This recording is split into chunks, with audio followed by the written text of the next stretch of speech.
Information shared on the following program is for general information purposes only. It does not constitute legal, tax, investment, or other advice, nor is it intended to recommend any particular investments, products, or financial instruments. Always seek advice from your financial advisor, attorney, or accountant with regard to investment, legal, or tax questions.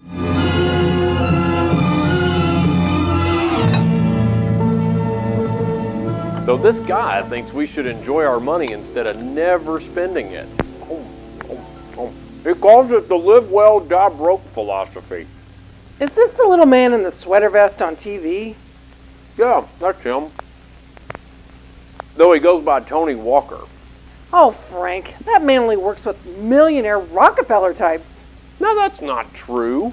He works with everyday, hard-working Americans just like us. So does that mean I can afford more pantyhose? Oh, I'm sorry, honey. I already donated the rest to Jimmy Hoffa. Welcome to the only show in the country dedicated to helping savers worry less about money, the Worry-Free Retirement, with your host, nationally recognized retirement specialist and four-time author, Tony Walker.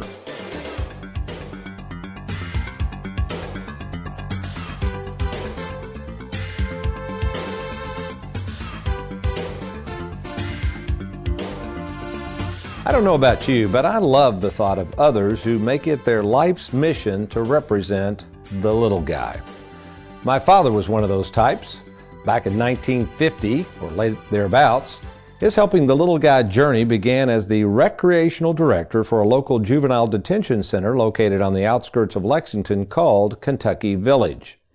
While most people saw these young men as needing to do the time for the crime, my father viewed them as just kids who needed a second chance and someone to encourage them. My mom, who lived with Dad at the time in a small one-bedroom apartment provided to them by the Kentucky Village, tells me how much these young men respected my father because they knew he truly cared about them. Just a few years into their marriage, while working days at the Kentucky Village, Dad used his talent as a saxophonist and Mom's talent as a pianist, and he created their own dance band that for years entertained crowds in and around Lexington. There's a photo of my dad taken in the early 60s featuring a drummer, an African-American by the name of Johnny Higgins, who started playing with Dad at the ripe young age of age 13. You see, my dad didn't see things as black or white, he just saw people. And this view of people and serving others made a huge impression on me. As we fast forward a few years forward to the 60s when he worked for the Children's Bureau and directed that place, which was geared towards those children less fortunate.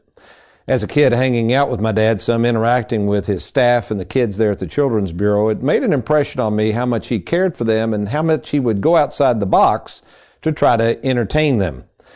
It's funny, I remember an instance back in the late 60s when somehow he was able to convince somebody in the Fayette County school systems to let him borrow a school bus, imagine doing that today, so he could take about 30 or so kids from the Children's Bureau out to the local roller rink for a day of skating around the roller rink. And what was funny about that, as we pulled up in this bus, I was riding along with my dad when he picked it up. Standing in line at the Children's Bureau was about 30 kids waiting to get on. And two of the less fortunate kids, twins by the name of Goody and Woody, were standing there boarding the bus when all of a sudden my dad looked over and said, "Goody, pull those pants up." As I looked over, Goody's pants were around his ankles, to which one of the kids who had already boarded the bus shouted out, "Hey, Mr. Walker, that's not Goody, that's Woody." To which Dad replied, "Goody, Woody, whatever your name is, pull your pants up and get on this bus." So what is the moral to this story, Tony? And why are we talking about your dad serving others and the idea of how he did what he did? Well, we got to go one more time and fast forward from the Children's Bureau to when he moved from Lexington to Bowling Green in 1973, where he took over the local Barren River Mental Health Mental Retardation Board, which at that time had one full-time employee. Now, after writing many grants and talking many politicians into giving many dollars to this organization, he built that organization into many, many employees and helping more and more disadvantaged folks, something that, again, had a great influence on me as I serve others today. So we started out this show with a skit about a former union boss who negotiated contracts for the little guy. Now we're talking about my dad, who tended to spend most of his time fighting for the little guy. And now you're listening to a little man in a sweater vest who's made it his life's mission to, yes, help the little guy, that is you, the saver, who probably is feeling a little overwhelmed and unattended by a financial world that seems to have forgotten you. Well, if that's the case, you're in the right place, because you are listening to the Worry-Free Retirement with myself, Tony Walker. And I know that was a long monologue, but hanging in there patient with me this morning, as always, is America's favorite financial sidekick, Mr. Aaron Orander. You still awake over there, partner? Barely. No, I'm just kidding. I'm up. Hey, good morning, sir. How are you? Good morning. And we also have our newest member kind of learning the ropes here, Miss Mary Beth Combs, who's doing a fine job. She's standing by. We got Derek, America's, I guess I'd say not America's, I don't know about that. He's Louisville's most laid-back graphics artist. Have we checked to see if he's actually more laid-back than anybody in America? Ones maybe up in, I don't know, Utah or something like that. I don't know. California's got a lot of laid-back people. I don't know. Yeah. We'll have to send him out there and compare notes. He would probably like that, actually, especially if it was on my nickel. But anyway, Aaron, I mean, as you think about that, we're just talking about this idea of kind of the little people being forgotten. Have you ever kind of found yourself in that position before where you felt like, hey, I'm just kind of a number out here, and doesn't seem like people nowadays are as worried about people as they used to be? I don't know. What were your thoughts, if any, as I kind of went through that long list of things from my father? Oh, yeah. I've had feelings before of, neglect probably isn't the best word, but, just a feeling like, hey, I don't want to say with anybody specifically because they might be listening, but yeah, I've had those feelings before of like, man, am I just not that important to you? Yeah. Am I just well, you said it. Am I just a number? Am I just another? I'll take it back to don't follow the herd. Am I just another cow out in the pasture for you? Yeah, I think, and since this is a financial show, I think that's the key. And speaking of am I feeling like just another number, for instance, yesterday I had 22, 23 appointments, however many in the Louisville office. So I get to see and hear from a lot of people, and I had that very thing come up, Aaron. I'll have to share this with you. So I had a couple, nice couple, and they came in, and at first they were very complimentary of their advisor, and I kind of was confused. I said, so I'm confused. Why are you here? What can I do for you? And they said, you know what's happened? Our advisor, we feel, has gotten so big. The organization has gotten so big, we never talked to the advisor we originally signed up for. Even the advisor he signed us to, which he said we were okay with that, now we don't see him. And I just realized, here were their words, we've just become a number. And I thought about that. I said, oh my gosh. I said, we are growing by leaps and bounds at Tony Walker Financial. But I thought, and now as I think about my dad and his life's work, if it ever appears that we are treating people here like a number, that's probably the day I need to pack up and move on. Because folks, if you're feeling that way right now, maybe with the financial world, you're feeling like that little guy out there or little gal that the financial world just looks at as a number, that they seem to care more about your money when they get it, but they're not really that interested in giving it back to you and trying to help you how to use and enjoy your money. I think this show is going to really resonate with you. And more specifically, I've never covered this in this much detail. When I come back, we're going to get into something that's very, very important. And we brought up, we kidded around about Jimmy Hoffa representing unions. We talked about my dad. We've talked about me representing the little guys with all of these big insurance companies and also the financial world. Something that I think most of you do not understand, and a lot of people in the investment world even neglect to understand, and that is the difference between investments and contracts. So why is it important to know the difference between these two tools that are used so frequently to try to help savers in retirement? So when I return, we're going to find out why the little guy out there better understand these written contracts and how understanding them can help you be more worry-free in retirement. I'm Tony Walker. You stay tuned. I'll be right back.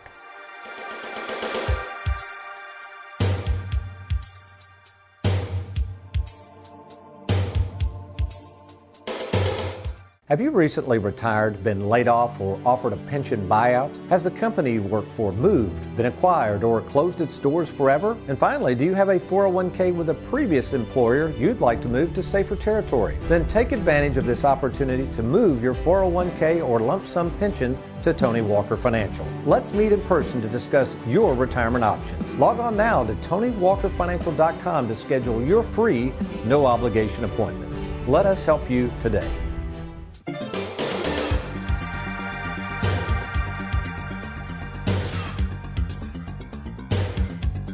Whether it's Jimmy Hoffa representing union workers and negotiating on behalf of the little guy with those who employ them, the many written grants my father penned to secure funding for projects aimed at helping those less fortunate, or, yours truly making my life's mission of helping savers worry less about money by working with the little guy, there's something you need to understand, and that is something called a contract.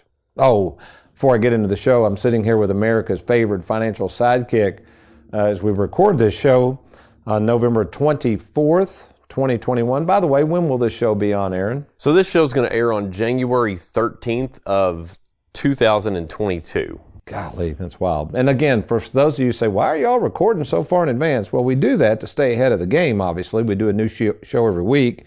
But also in case things change, and I'm sitting here, casually talking to you, and maybe the market's crashed or something. So again, that's why we give the dates. Anyway, speaking of this date, and speaking of Jimmy Hoffa, who obviously mysteriously disappeared years ago, there was even songs written about where's Jimmy Hoffa kind of thing, but didn't you hear something on the news? I didn't hear anything about this. What did you hear the other day? Yeah, there was something on the news. I think I saw it this past weekend. There was something on the news. So this quote-unquote boss gentleman, had some illegal connections, we'll just say it that way. I don't know if he actually passed away this weekend or if he's like on his deathbed. I don't know if he's still with us or not. He may not be with us if he is now, he may not be with us by the time this airs. I don't know.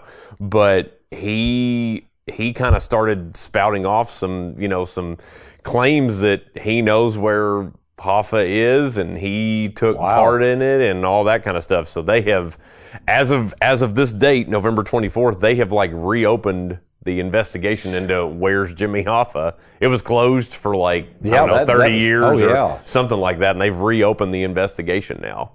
That's pretty wild. I know we were talking a little bit about that, and Derek acted like he knew where Jimmy Hoffa was. He acted like he wasn't surprised to hear that at all. So I don't know how Derek knew that. He's a man. He's a man of few words. A few words. Yeah.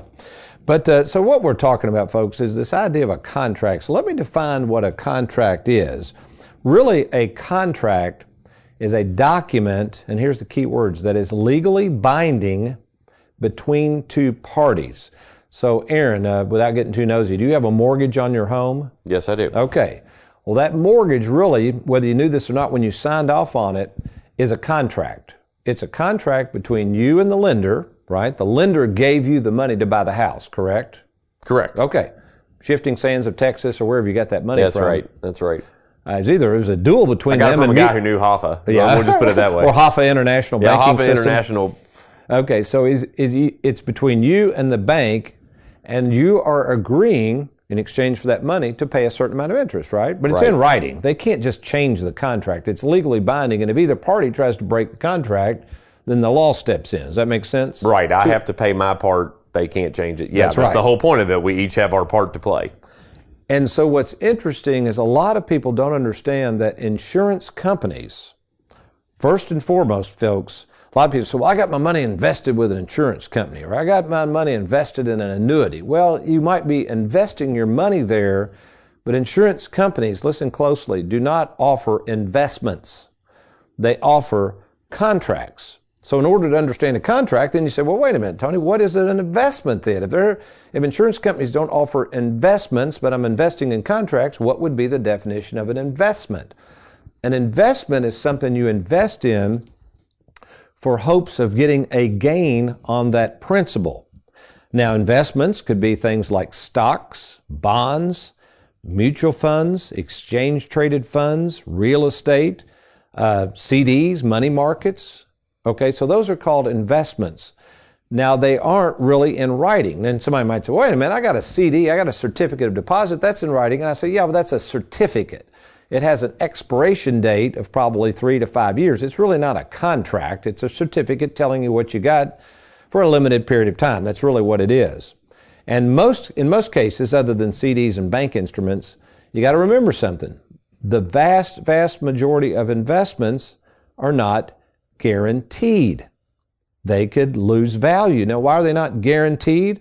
Because they're not contracts. Is this making sense, Aaron? Right. Okay, so you got to think through this. So when you enter into these investments, let's take your 401k plan, for instance. And basically, you've got your life savings over there at Wall Street. Now, I'm not telling you not to do this, but you just have to understand something. Right now, let's say, and I met a gentleman the other day, man, he's had a ton of growth on his 401k, Aaron. I think it grew, seemed like he had right 230 last year. It's grown like 70 or 80,000 in just less than a year. I mean, he's tickled pink. Congratulations, whoever you are. Yeah, and I did tell him that. I said, that's awesome. I said, now you realize this is an investment. And he went, yeah. And I said, well, it went up so quickly. Did you realize because it's an investment and not a contract and there are no guarantees, it could go down just as quickly? And he's like, well, I mean, do you think that could happen? I said, well, that's the whole point. We don't know. Yeah, sure it could happen. So folks, you've got to understand something. Investments, stocks, bonds, mutual funds, ETFs, real estate, all these things that you might have that certainly could grow in value. There's nothing legally binding about them. They could go down tomorrow and you could lose 100% of your value. So what is it about contracts? Why do we like contracts so much? Well, because there's more certainty with a contract. So again, the worry-free retirement is based on predictability. We're trying to provide more certainty. We're trying to take less risk because we assume most of our clients most of them well over the age of 60, some of them in their 70s now, don't like uncertainty and risk. And contracts take that off the table. So what are some examples of contracts? Well, really contracts are what's called insurance policies. We're talking about insurance contracts here. We have, I'll name a few, Aaron, and you tell me if you've got these contracts. You probably didn't know they were contracts. Do you have a auto insurance policy that insures your car? Yes, I do. Okay, so you got a contract there. Do you have a policy that insures your home if the thing burns down? Yes. Yep. So those would be just two examples. So any insurance policies, if you look at them closely and you look really closely, they're really what's called unilateral contracts. They're written by the insurance companies. You don't negotiate with them. You don't have Jimmy Hoffa with you, or even I can't negotiate with them. Those contracts are written, and it's your job or the agent's job, which most people don't do a very good job of this, neither do the agents or advisors, is to make sure before investing in a particular contract that you understand the contract. Let's take annuities, for instance, because I'm very, very familiar with annuities. With more and more people selling annuities, folks, there are literally hundreds and hundreds of insurance companies with hundreds and hundreds of different types of contracts that make up annuities. And many of you are just hearing whatever you want to hear and whatever somebody wants to tell you. The big culprit right now are these big bonuses offered, which in some cases makes sense, but in a lot of cases you think that bonus is all your money.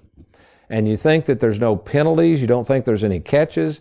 Now, Aaron, let me ask you something. If an insurance company is just going to give you up front 12% money up front, you have to believe there is some sort of catch somewhere, wouldn't you? Yeah, 12%, that's a lot. A lot of money. Yeah. So what you have to do then to figure out what the catch is, because there is a catch, it's not a maybe, it is a catch, is then you have to look to the contract to see where the catch is. You following this, Aaron? Because it's in there somewhere. You just got to know where to find it. And then determine if the catch is okay. So for instance, I have what's called an income contract. I'm going to take mailbox money out of it. And that insurance company on my contract years ago gave me a 10% bonus up front. Now, there was a huge catch to that, Aaron, and that is if I bail out of that contract early, they're going to charge me out the you-know-what, right? Right. Because they gave me a bonus. I'm fine with that because I'm not going to cancel the contract. I have other assets. The reason I took the bonus is that bonus is applied to what's called my income account, and that income account is roaring ahead and it's going to provide me a lot of mailbox money. So in that case, Aaron, I took the bonus. I knew what the catch was. The catch was if I got out of the contract, they were going to really sting me hard, which I don't plan on getting out of the contract because I'm going to use the contract for mailbox money. Does that make sense? Okay. Okay. So that's the problem. A lot of you are buying products. The agents or advisors don't understand the contracts, and thus you're getting into contracts that you either can't get out of or, as we like to say, you're going to be stuck in that annuity or that contract. Now let's take it to the other side. A lot of people, I call it Wally World, over on Wall Street, who don't know anything about annuities, who apparently know nothing about contracts and the importance of contracts and guarantees for savers, will immediately, you can just Google annuities if you want to, you'll see probably 70% of the articles out there on annuities as negative. these investor types will immediately poo-poo annuities. Now here's why they do that. Again, we've already talked about investments are meant for growth. Annuities, contracts, are first and foremost meant for protection. So let's stay with this theme, Aaron. If I'm going to protect all your money, that's my promise to you. And I got to put that in writing, all right? I got to guarantee that your money's protected. Do you think I could take your money and take a lot of risk with it, or am I, the insurance company, going to have to play it pretty safe with your money? You're going to have to play it safe. Exactly. If I've signed a contract with you, yeah, you're going to have to play it safe. Yeah, so let's go back to the investments. Since there's no guarantees, there's no contracts, and you hand your money over to, let's say, our Charles Schwab program and say, Tony, I'm okay with taking risk, you're accepting the risk, right? Okay. It could go up, it could go down. All right. So this is why investment people don't like annuities. They say it doesn't perform well, but what the investment people don't understand is that's not the purpose of an annuity. An annuity is there first and foremost to protect the saver's principal, to provide a reasonable rate of return. They're not going to make a lot of money for you folks because they can't take a lot of risk because they're protecting your money. And then if you want to use an annuity for this purpose, you would get mailbox money for life. Mailbox money for life is guaranteed. It's a trademark term I use. That's the amount of money they're going to pay you guaranteed for as long as you live, which an investment cannot do that. So if you're sitting there saying, Tony, that makes complete sense. I can't figure out why all these people don't like annuities, but you do. Well, one thing you can do to help yourself learn the truth about these contracts called annuities is log on to our website at TonyWalkerFinancial.com.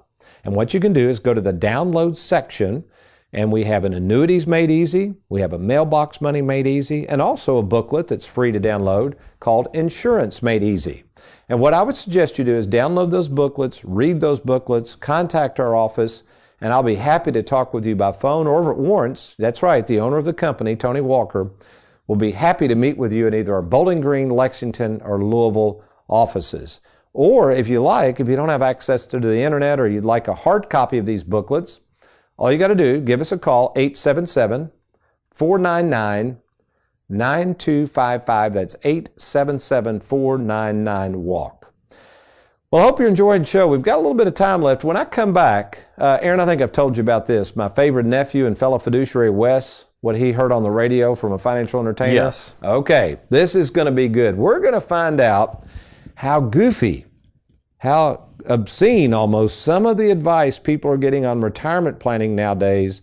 And we're going to help you understand the difference between investment, which is not guaranteed, and a contract, which is. You're listening to the Worry-Free Retirement, a really good example of what to be aware of and who to listen to when it comes to your retirement. I'll be right back.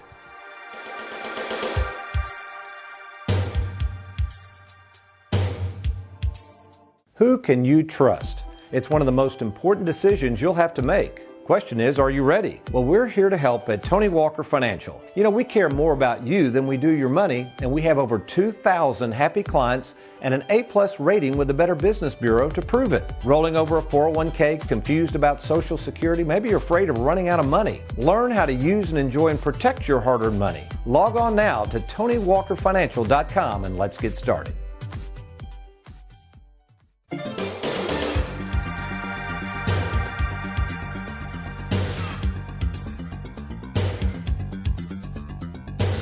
Welcome back to the Worry-Free Retirement. We're talking about this idea of having investments and contracts. Incidentally, folks, we are fiduciaries.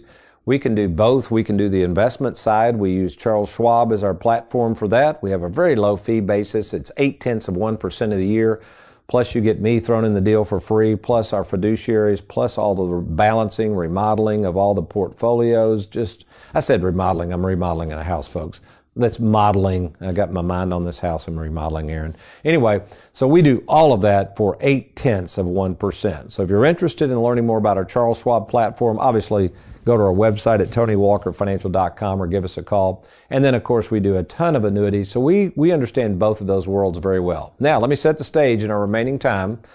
My favorite nephew, Wes, was driving down the road listening to a financial entertainer when this question came in. By the way, we're going to do a Zoom call with Wes shortly for the TV show. For those of you who don't get a chance to watch the TV show or want to watch past episodes, Aaron, real quick, tell them how they can watch the Worry-Free Retirement television show.